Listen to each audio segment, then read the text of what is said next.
Hi guys, నేను ఈ video చేయడానికి కారణం ఒక పెద్ద రీజన్ ఉంది. సో ఈ వీడియోలో కనబడుతున్న అమ్మ వచ్చేసి మెట్పల్ దగ్గర చిన్న గ్రామం. ఆ అమ్మకు అమ్మ వాళ్ళ హస్బెండ్ గారు లేరు. ఒక పాప, ఒక బాబు. పాప పెద్ద ఆమె. సో ఆమె ఏం చేసిందంటే ఎవరినో అబ్బాయిని ప్రేమించి హైదరాబాద్ వచ్చేసిందంట. ఇది బాలనగర్ వచ్చేసిందని తెలుసుకొని వాళ్ళ కొడుకు కూడా చెప్పకుండా అమ్మ ఒక 1000 రూపాయలు తీసుకొని నైట్కి నైట్ బస్సు ఎక్కేసి వచ్చేసింది. నైట్లో ఆమె ఏం చేసిందంటే డబ్బులు చీరకొంగు కట్టుకోవడం వల్ల కట్టుకొని బస్సులో కూర్చుంది. ఇలా వెనకకి వేసుకుందంట. ఆ డబ్బులు ఎవరో తీసేసుకున్నారు. దాంట్లోనే address, phone book, phone paper ఇవి ఉండేనంట.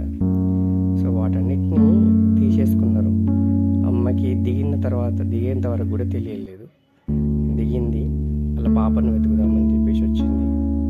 కానీ చివరిగా దిగేసరికి డబ్బులు లేకపోయేసరికి అమ్మ ఆశ్చర్యానికి గురైపోయింది.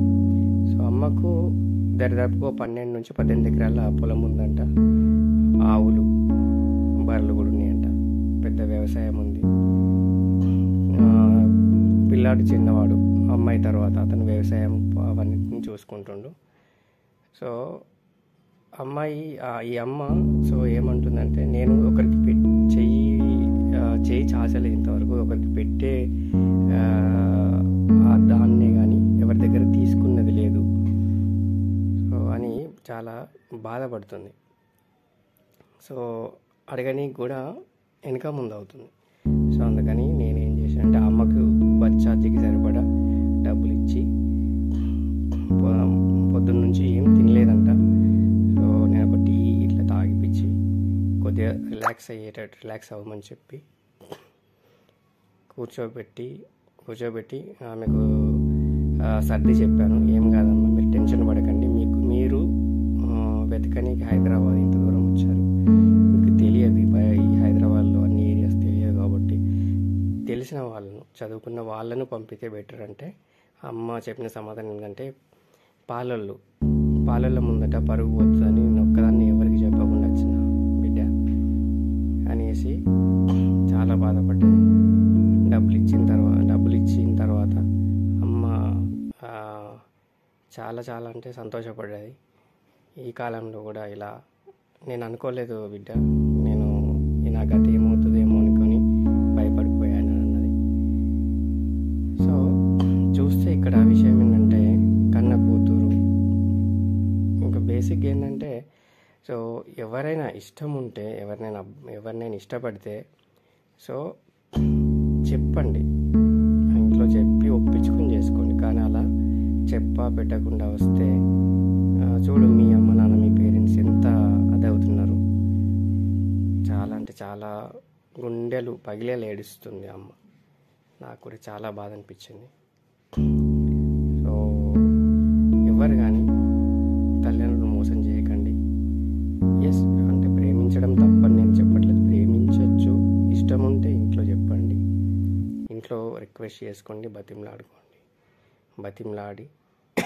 చేసుకోండి, అది బెటర్. కానీ మీరు ఇలా పెట్టకుండా వచ్చేసి ఇంట్లో వాళ్ళను ఒక నరక యాతనకు గురి చేస్తారు. మామూలుగా ఊర్లలో అయితే, ఇప్పుడు నాది ఒక విలేజే, ఊర్లలో అయితే ఎలా ఉంటుందంటే, ఎదుటివారి ముందు చాలా చులకన భావం, వాళ్ళు తక్కువ చేసి చూడడం. అమ్మ తాత లేకున్నా కానీ పిల్లలను ఎంతో చదివించింది. డిగ్రీ వరకు అమ్మాయిని చదివించింది, అబ్బాయిని కూడా ఇంటర్ వరకు చదివించిందట. సో వ్యవసాయం చూసుకునే వాళ్ళు ఎవరు లేరని అబ్బాయిని మానిపించేసి వ్యవసాయానికి అది చేసింది. సో దయచేసి ఎవరైనా కానీ అమ్మ నాన్నని మోసం చేయకండి. మీకు ఇష్టం ఉంటే వాళ్ళకి చెప్పి చేయండి, ఇలా చేయొద్దు.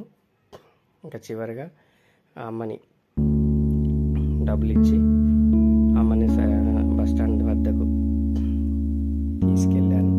తీసుకెళ్ళి బస్ ఎక్కించాను. సో అమ్మకు ఏమీ తెలియదు, అడ్రస్ తెలియదు, ఒక ఫోన్ కూడా లేదు. ఆమెకు ఫోన్ వాడడం కూడా రాదంట, చిన్న ఫోన్ కూడా లేదు ఆమె దగ్గర. సో కూతురు వెళ్ళిపోయింది అనే బాధలో ఆమె ఎటువంటి హైదరాబాద్కి వెళ్తే ఎలా ఉంటుంది ఏంటి అనేది ఏం ఆలోచించకుండా కూతురు మీద ఉన్న ప్రేమతో ఆమె బస్ ఎక్కేసి వచ్చేసింది.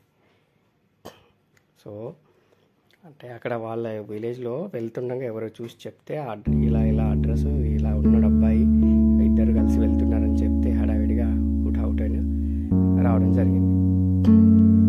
అలా వచ్చిన తర్వాత ఇక్కడికి వచ్చేసరికి డబ్బులు పోగొట్టుకొని చాలా అంటే చాలా ఒక రైతు, ఆ అమ్మ రైతు చాలా అంటే చాలా బాధపడుతుంది, ఏడుస్తుంది. అంటే బేసిక్గా రైతుకి ఎలా ఉంటుందంటే ఒకరికి పెట్టే గుణేమో ఉంటుంది, ఒకరి నుంచి చేయి చాపి తీసుకునేది ఉండదు.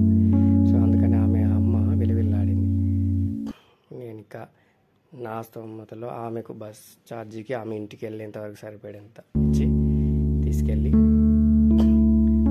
Bus ఎక్కించాను friends. సో నేను ఈ వీడియో ద్వారా ఏం తెలియజేయాలనుకుంటున్నానంటే, బేసిక్గా ఎవరైనా ఏ అమ్మాయి కానీ అబ్బాయి కానీ ఎవరిని లవ్ చేస్తే ఇంట్లో చెప్పి ఒప్పించి చేసుకోండి. ఒప్పుకోకపోతే వెయిట్ చేయండి వాళ్ళు ఒప్పుకునేంత వరకు. కానీ ఒప్పుకుంటలేరని చెప్పేసి మీరు ఇలా వచ్చేసారనుకోండి, ఊళ్ళో వాళ్ళకు మొహం చెల్లుబాటు కాదు. ఎందుకంటే ఊళ్ళో కుల వ్యవస్థ, పాలి వ్యవస్థ, పాలళ్ళు, సో ఇవన్నీ వ్యవస్థలు ఉంటాయి. వాళ్ళ ముందు అది వాళ్ళు చేయలేరు, అంటే వాళ్ళని ఫేస్ చేయలేరు బేసిక్గా. సో ఇలాంటివి ఉంటాయి. సో ఇది నేను ఎందుకు చెప్తున్నా అంటే, చేసుకున్న తర్వాత మీరు ఎవరినో అబ్బాయిని చూస్ చేసుకున్న తర్వాత కూడా మీకు సపోర్ట్ ఉంటుంది పేరెంట్స్ నుంచి. సో అది గమనించండి. సో మీరు ఇది